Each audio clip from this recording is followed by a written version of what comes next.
En moins de 3 ans, un pays sous pression a changé de rythme. Alors que des tirs résonnaient encore dans certaines zones frontalières, des chantiers civiques et des programmes nationaux ont avancé en parallèle, avec des objectifs, des délais et une responsabilité affichée. Mais qu'est-ce que cela change concrètement pour une famille qui circule sur une route rénovée, pour un village mobilisé? Et pourquoi Ibrahim Traoré insiste-t-il sur l'effort collectif plutôt que l'attente d'un secours extérieur? La réponse se cache dans des détails que beaucoup survolent.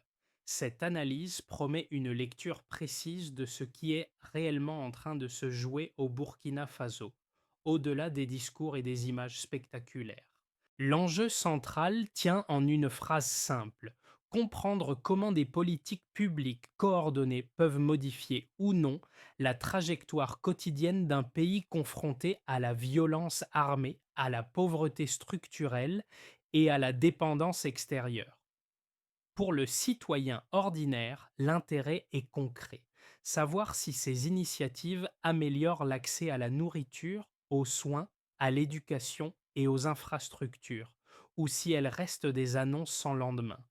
Pour l'État, le pari est plus large: restaurer la confiance civique tout en affirmant une souveraineté fondée sur des capacités internes plutôt que sur l'aide internationale.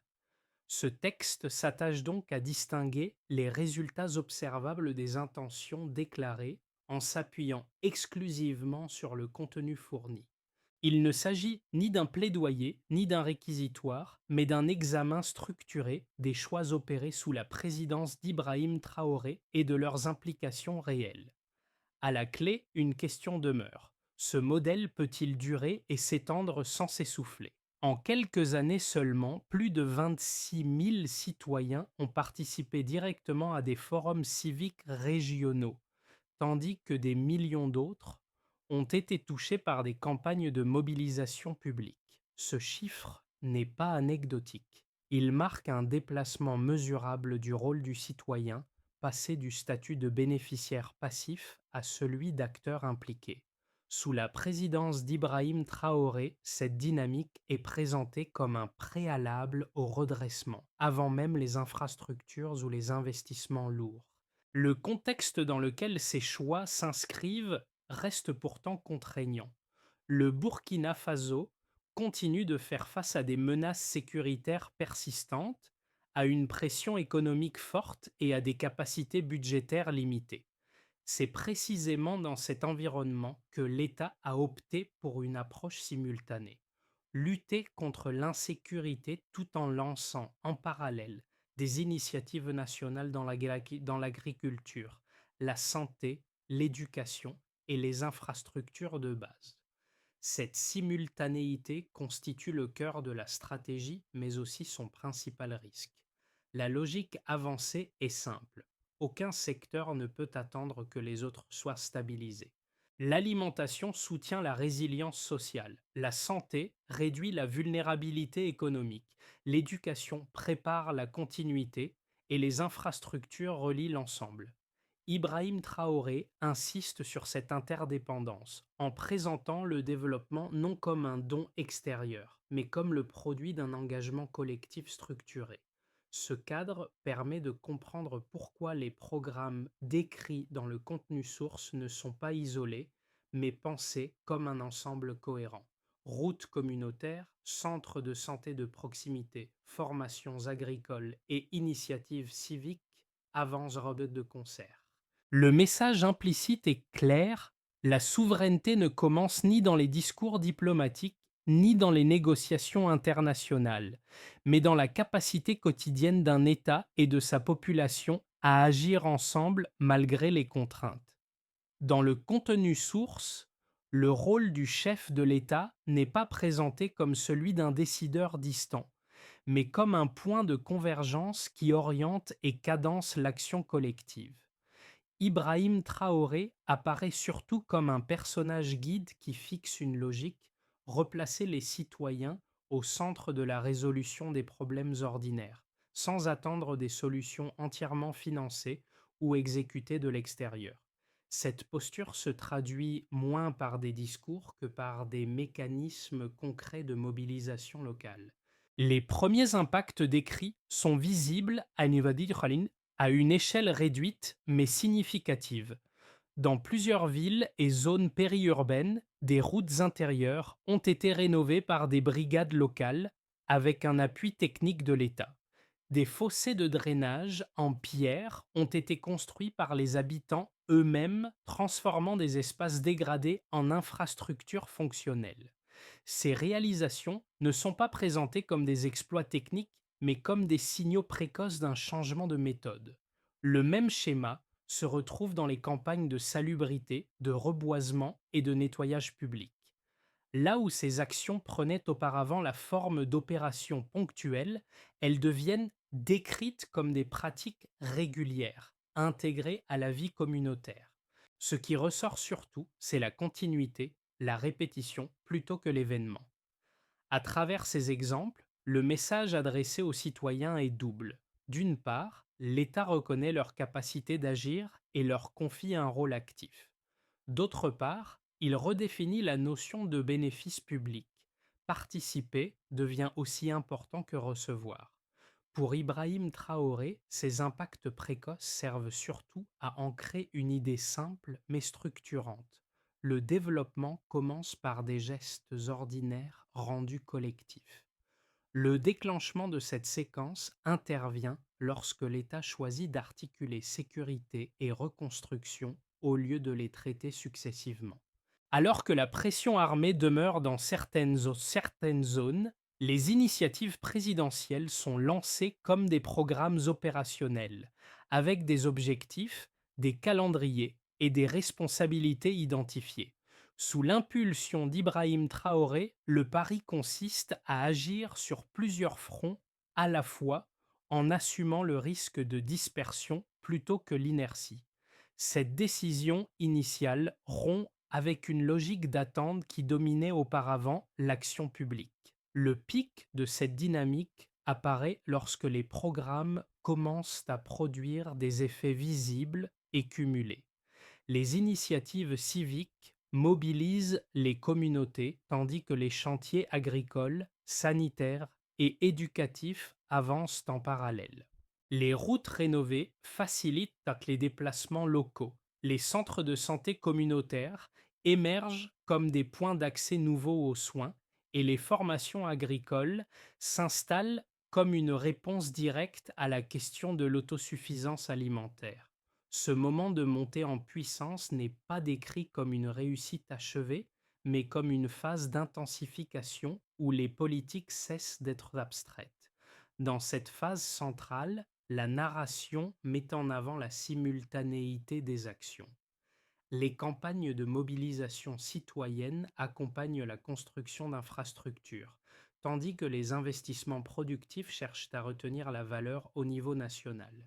Les initiatives éducatives et sportives complètent ce tableau en ciblant la jeunesse, présentée comme un levier de continuité.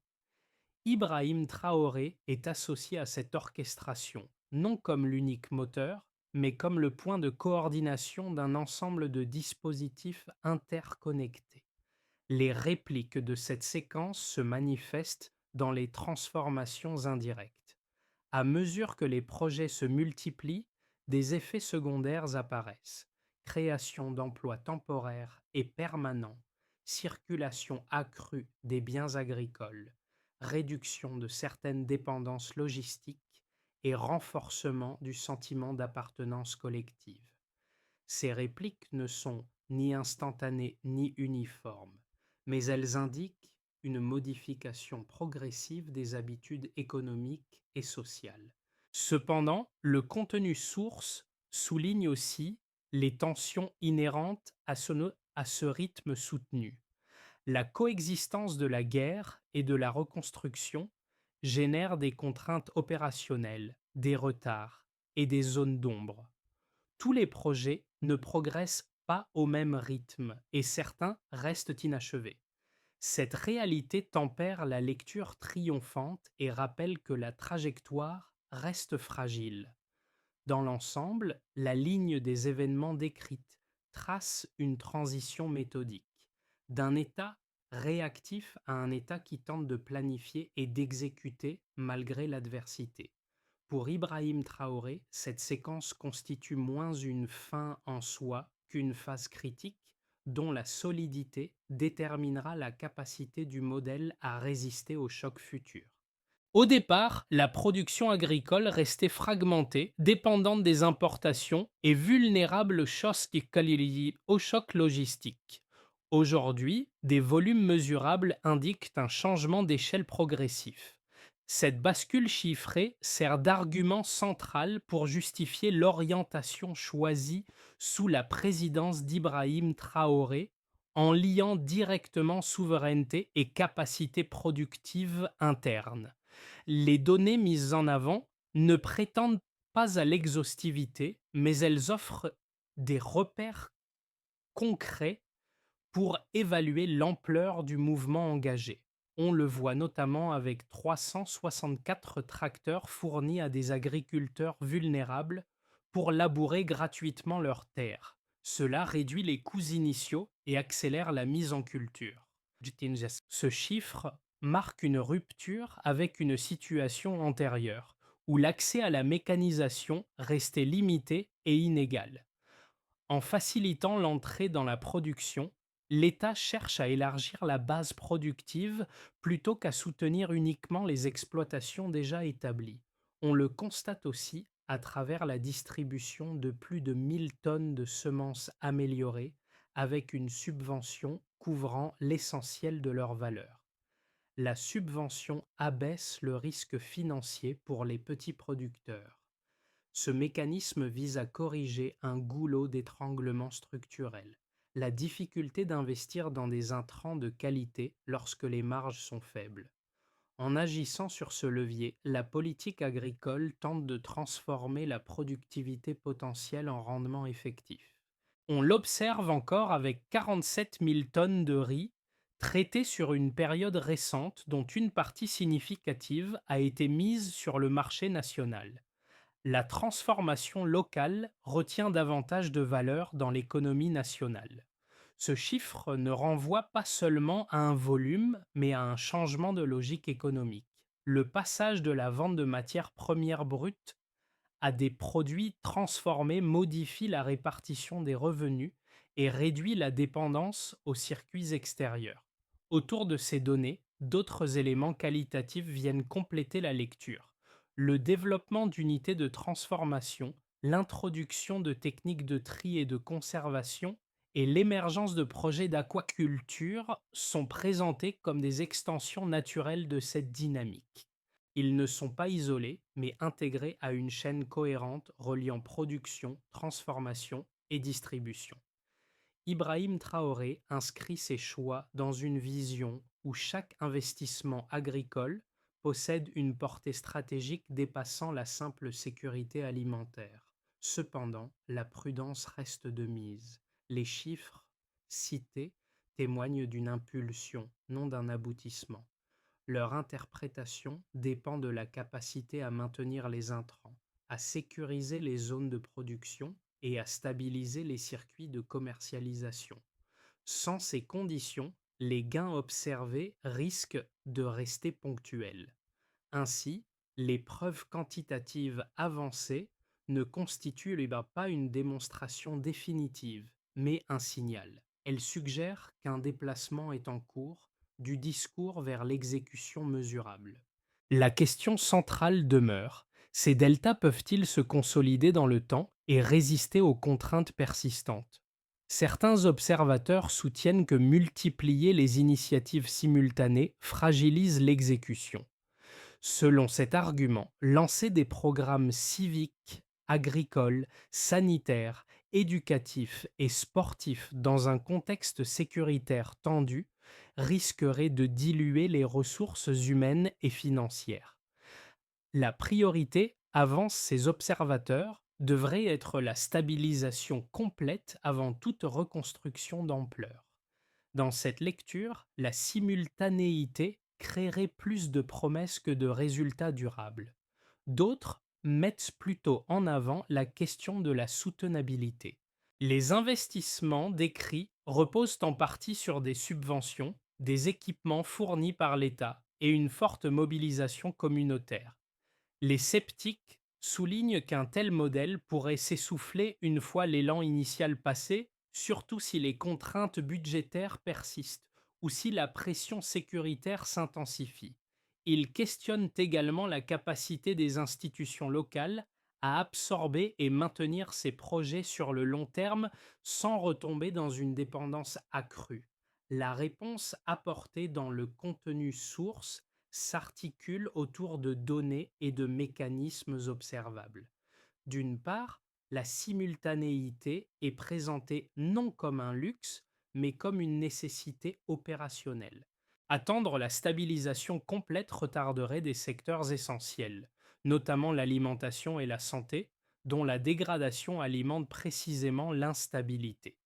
En ce sens, agir sur plusieurs fronts vise à rompre un cercle vicieux plutôt qu'à l'ignorer.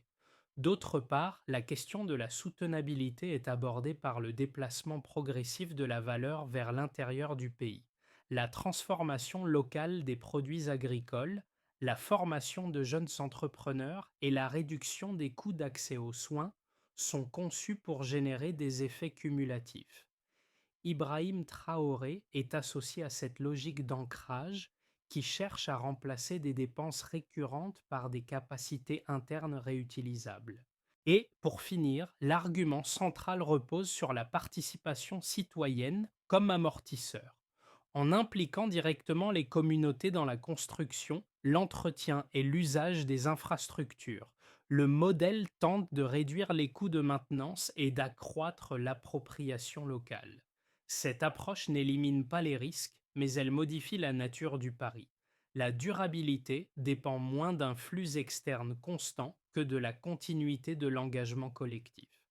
Ainsi, le débat ne se résout pas par une opposition simple entre prudence et audace, mais par une interrogation sur le coût de l'inaction face à celui de l'expérimentation structurée. Ce point marque un basculement dans la lecture des politiques menées. Jusqu'ici, les initiatives pouvaient être perçues comme une juxtaposition de programmes sectoriels. À mi-parcours, le fil conducteur devient plus lisible.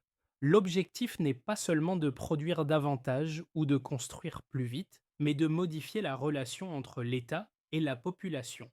Sous la présidence d'Ibrahim Traoré, la souveraineté est présentée comme une capacité vécue, mesurable dans les gestes ordinaires, plutôt que proclamée dans des cadres abstraits. Cette révélation tient dans l'articulation entre les différents fronts. L'agriculture assure la base matérielle, la santé protège la continuité humaine, l'éducation prépare la relève et les infrastructures relient l'ensemble. Aucun de ces éléments ne suffit isolément. Ensemble, ils forment une architecture où chaque progrès renforce les autres.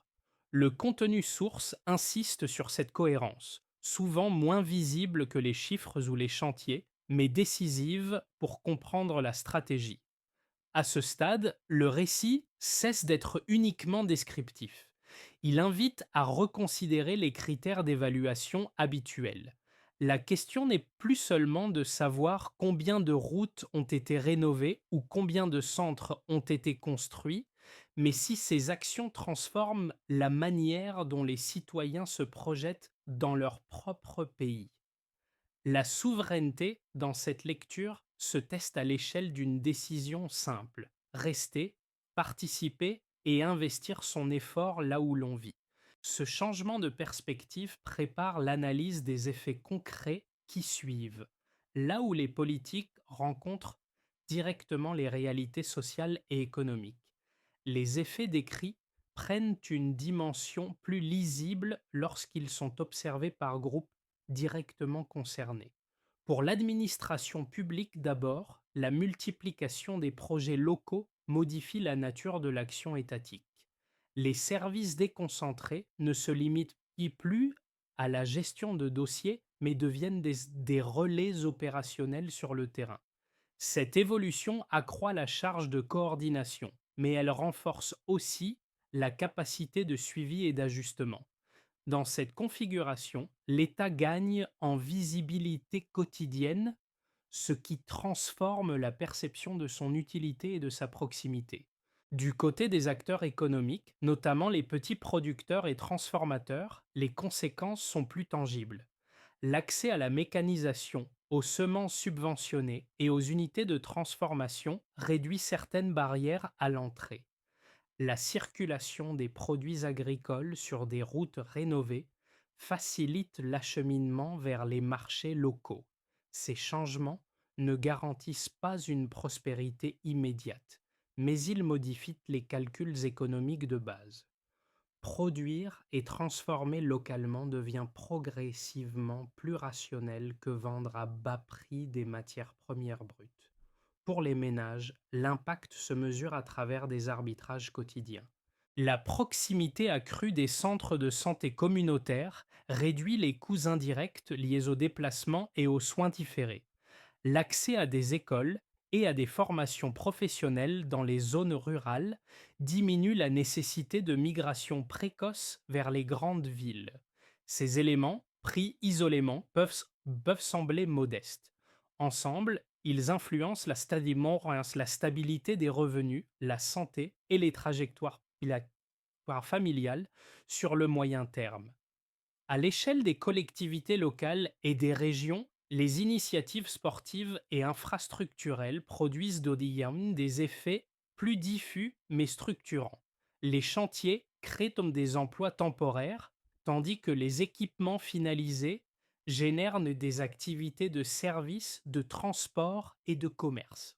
Les événements sportifs et communautaires renforcent également les interactions sociales, contribuant à une identité collective moins fragmentée. Dans ce cadre, le développement n'est pas uniquement économique, mais aussi symbolique. Sous la présidence d'Ibrahim Traoré, ces conséquences sont présentées comme interdépendantes. L'amélioration d'un secteur renforce les autres, créant un effet d'entraînement plutôt qu'une addition de résultats isolés.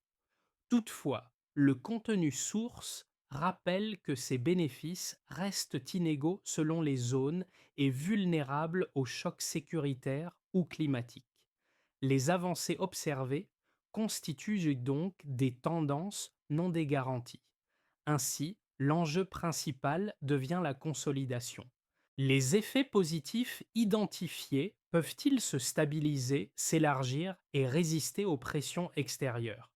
La réponse dépendra moins de l'annonce de nouveaux programmes que de la capacité à maintenir, coordonner et adapter ceux qui sont déjà en cours. Si l'on se projette sur les 6 à 12 prochains mois, trois trajectoires restent plausibles sans qu'il soit nécessaire d'en fixer la probabilité. D'abord, la trajectoire la plus stable serait celle de la continuité, où les programmes existants se poursuivent à un rythme comparable avec des ajustements progressifs plutôt que des ruptures. Dans ce cadre, les gains observés se consolident lentement.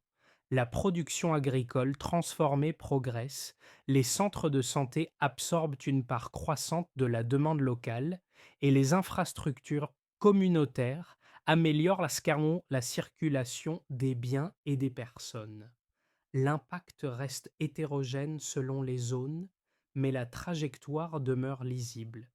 Il est également possible d'imaginer une trajectoire plus favorable si plusieurs facteurs s'alignent. La sécurisation relative de certaines régions permettrait d'accélérer l'exécution, tandis que la coordination administrative gagnerait en efficacité. Les chaînes en chaînes de valeur agricole se densifieraient, retenant davantage de revenus au niveau national. Les initiatives éducatives et sportives commenceraient à produire des effets visibles sur l'emploi local et la cohésion sociale.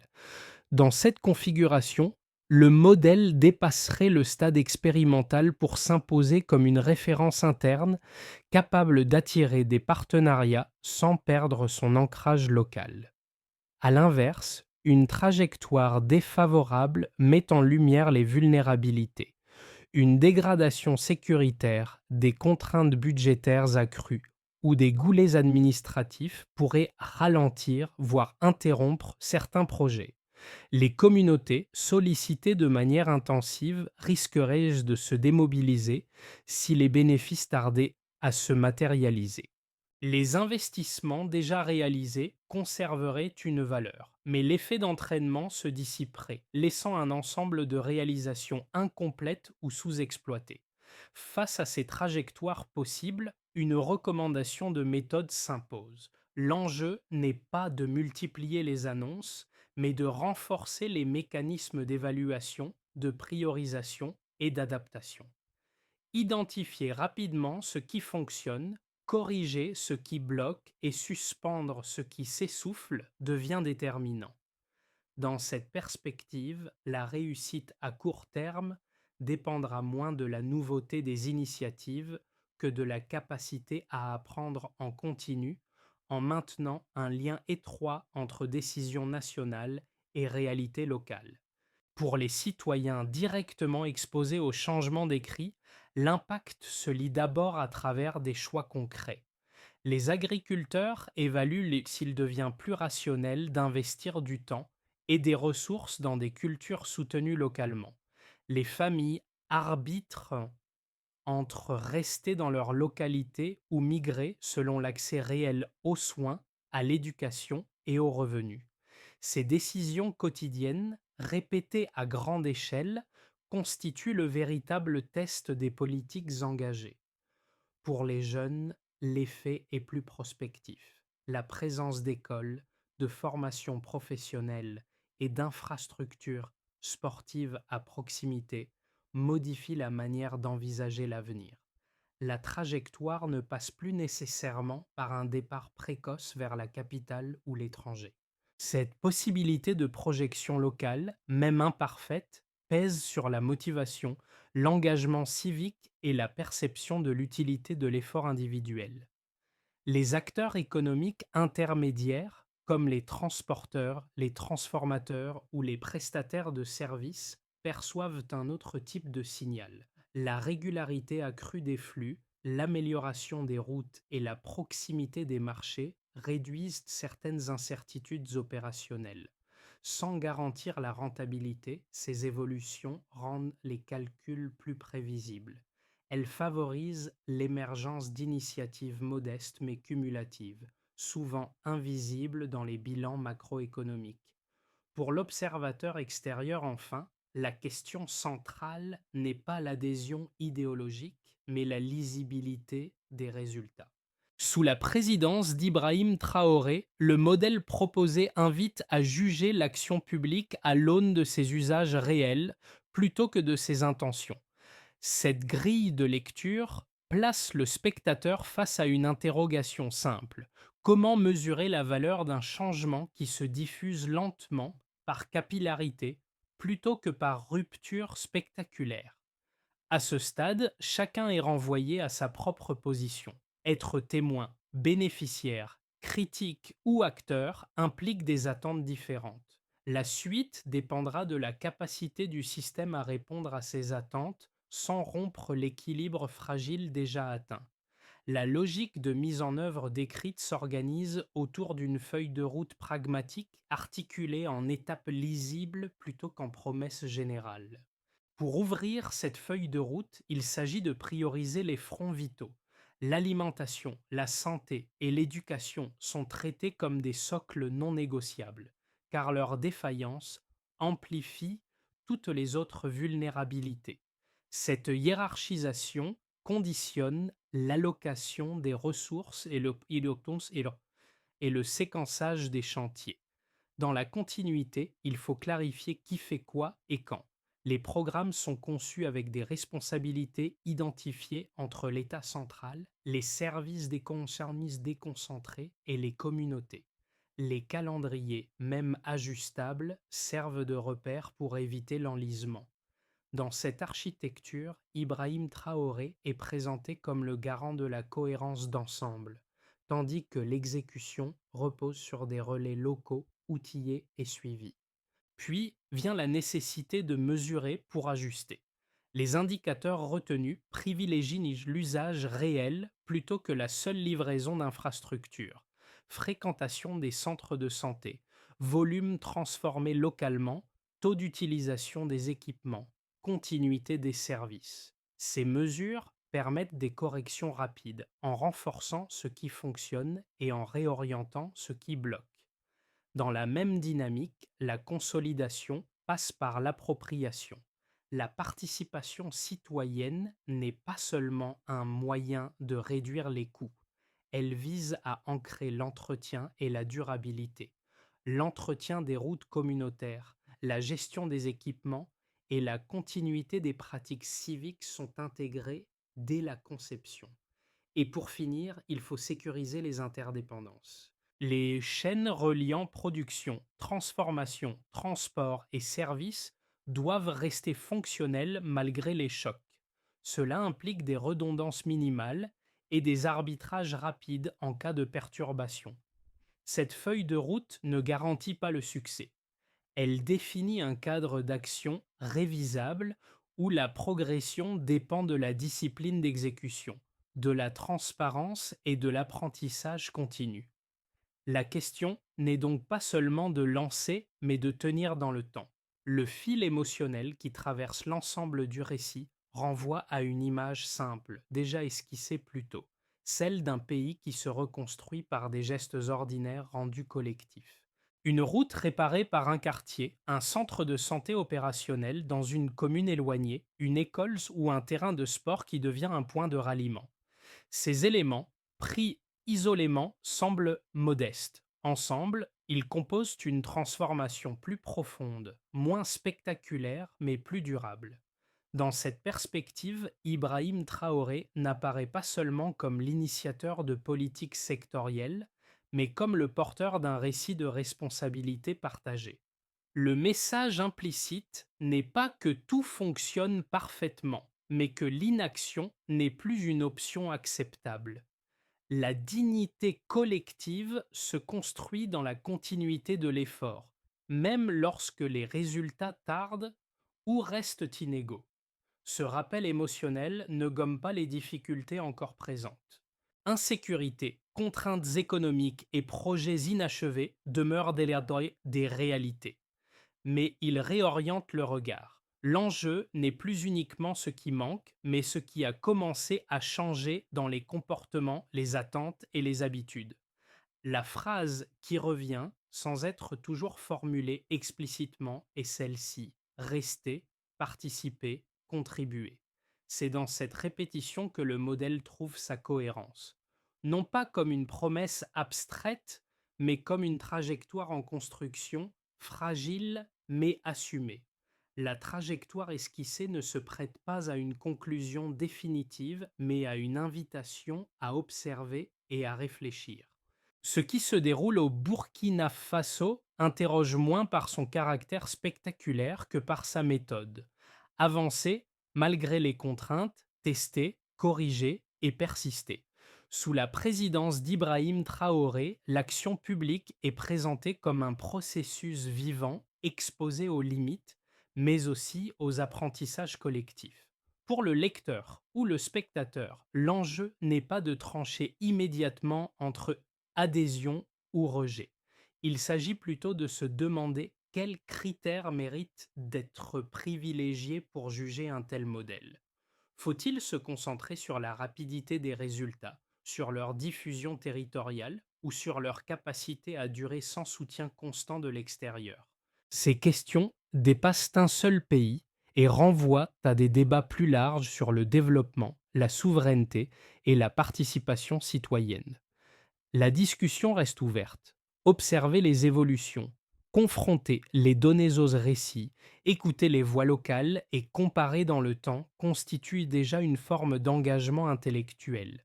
Alors, à la lumière de ce parcours, quel indicateur vous semblerait le plus pertinent pour évaluer si ce type de transformation mérite d'être poursuivi ou réajusté?